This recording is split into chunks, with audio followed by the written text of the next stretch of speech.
She was working a normal shift, in a public place, in broad daylight. A stranger walked in, and everything changed. Stay with me till the end and subscribe for real true crime stories. Brianna Kupfer was born on April 9, 1997, in Los Angeles, where she grew up in a large, energetic, and close-knit family. From a young age, Brianna stood out for her intelligence and confidence. She was a straight-A student, deeply involved in school life, and eventually became the captain of her cheerleading team, a role that reflected both her leadership and her ability to bring people together. Friends described her as outgoing, warm, and effortlessly kind. Brianna's curiosity about the world pushed her beyond borders. While studying public relations at the University of Miami, she took part in an exchange program that allowed her to spend time in Australia. That experience only deepened her love for creativity, travel, and design. After returning to Los Angeles, Brianna shifted her focus toward architecture and interior design, enrolling in graduate studies at UCLA, a dream she worked tirelessly to achieve.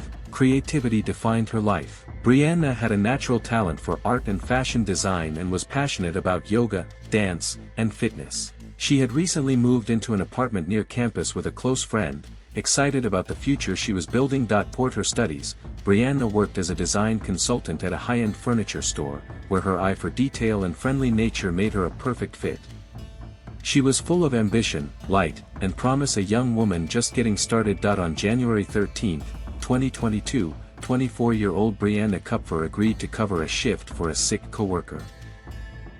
That decision meant she would be working alone inside the furniture store, something that rarely happened. The afternoon started quietly, with little foot traffic, but at some point, Brianna sensed something was wrong. She sent a message to her boss that would later haunt everyone who read it. "There's a customer here, and I feel strange." The message wasn't seen right away. When her boss finally noticed it, he tried calling Brianna again and again. There was no answer. Shortly after, a couple walked into the store, expecting to browse furniture. Instead, they found Brianna lying on the floor. Paramedics and police were called immediately, but it was already too late. Brianna was pronounced dead at the scene. Inside the store, investigators found a devastating scene. Brianna was lying on the floor, surrounded by a large pool of blood. She had been stabbed multiple times in a brutal and sudden attack. Her phone was found near her hand, as if she had tried or hoped to call for help. Nothing appeared to be stolen. No cash was missing. This wasn't a robbery.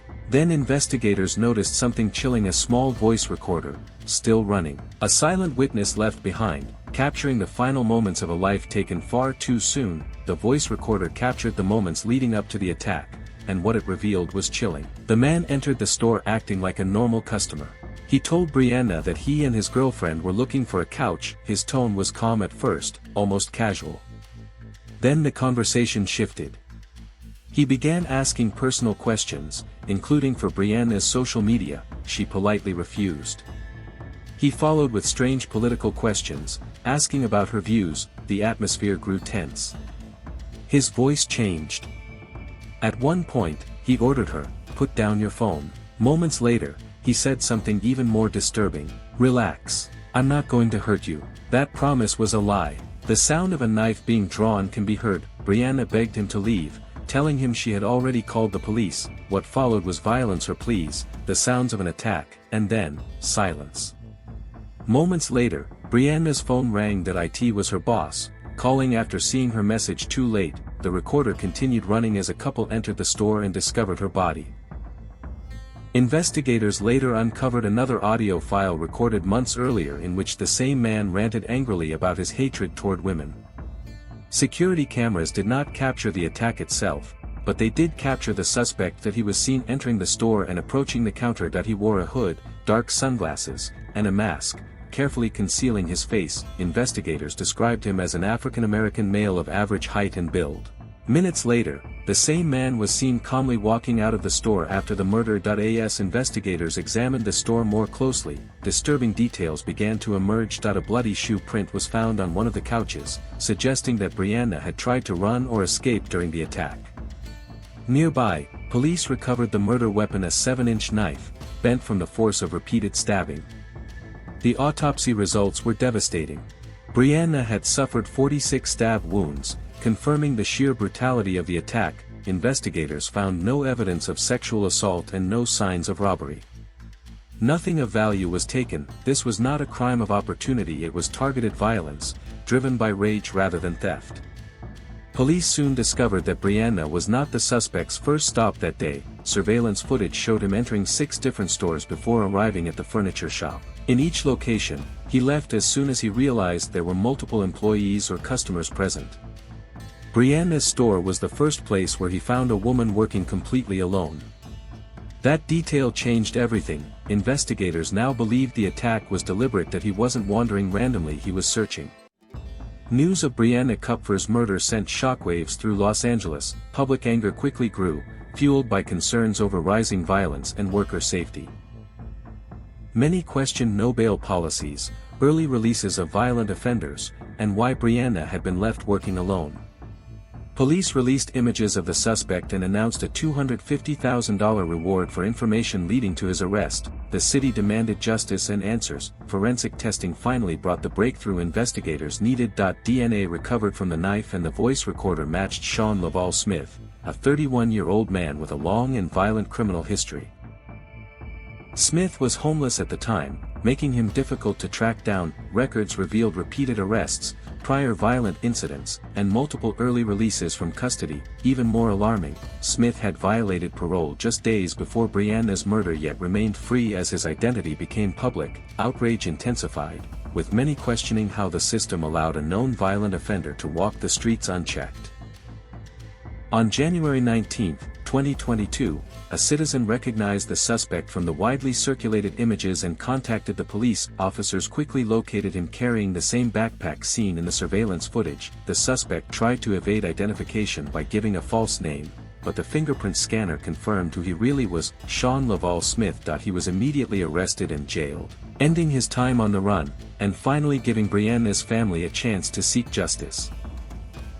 In court, prosecutors made it clear they would seek the maximum penalty allowed under California law.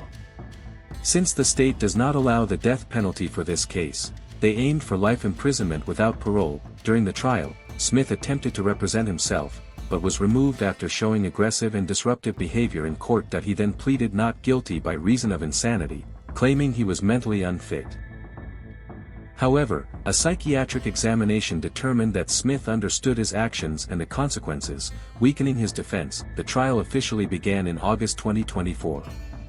The prosecution presented a strong case. Surveillance footage showed Smith entering the store and leaving after the murder. DNA and fingerprints linked him directly to the knife and the voice recorder. Most damning of all was the audio recording of the attack itself, capturing Brianna's final moments. Additional recordings revealed Smith's earlier hatred toward women, suggesting a dangerous motive. The defense argued the attack was unplanned, claimed media bias due to racial differences, and offered no strong evidence to counter the prosecution. Despite their claims, the case against Smith remained overwhelmingly strong. The trial ended quickly. After hearing the overwhelming evidence, the jury deliberated for only 1 hour before returning a guilty verdict. Sean Laval Smith was convicted of Brianna Kupfer's murder and sentenced to life in prison without the possibility of parole. However, California law still allows for future parole petitions, a detail that continues to frustrate many. During the trial, jail recordings revealed Smith's disturbing plan to act crazy in order to avoid punishment. His attempt to claim insanity was completely rejected by the judge, who determined he was fully aware of his actions and their consequences. In the end, the court made it clear, this was not a random tragedy, it was a brutal act of violence with a dangerous offender responsible. The case left the community with more questions than answers. There was no clear motive, other than deep-rooted misogyny and random violence. The brutal attack exposed major failures in the justice system: repeat offenders being released early, lack of consequences for violent behavior, and the real risk to everyday people simply living their lives. In response, the community created a memorial outside the store, leaving flowers, notes, and messages of support for Brianna's family. The tragedy sparked ongoing calls for policy reform, better protection for workers, and stronger safety measures across public spaces.